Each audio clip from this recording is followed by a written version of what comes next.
കർണാടക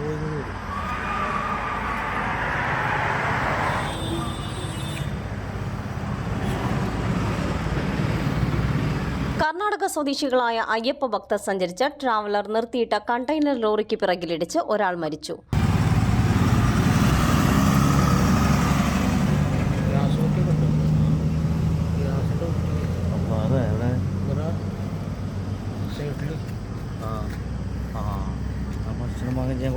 പതിനഞ്ചോളം അയ്യപ്പ ഭക്തർ സഞ്ചരിച്ച ട്രാവലറാണ് അപകടത്തിൽപ്പെട്ടത്.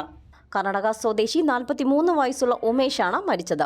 കുറ്റിപ്പുറം പൊന്നാനി ദേശീയപാതയിൽ പന്തേപ്പാലത്തിനടുത്ത് പുലർച്ചെ 5 മണിയോടെയാണ് അപകടം. കർണാടകയിൽ നിന്നുള്ള അയ്യപ്പ ഭക്തർ സഞ്ചരിച്ച ടെമ്പോ ട്രാവലർ നിർത്തിയിട്ട കണ്ടെയ്നറുമായി കൂട്ടിയിടിക്കുകയായിരുന്നു. പരിക്കേറ്റവരെ കുറ്റിപ്പുറത്തെയും കോട്ടയ്ക്കലിലെയും ആശുപത്രിയിലും തൃശൂർ മെഡിക്കൽ കോളേജ് ആശുപത്രിയിലും പ്രവേശിപ്പിച്ചു. പരിക്കേറ്റ പലരുടെയും നില ഗുരുതരമാണ്. അപകടത്തിൽ ട്രാവലർ പൂർണ്ണമായും തകർന്നു. CNTV ചങ്ങരംകുളം.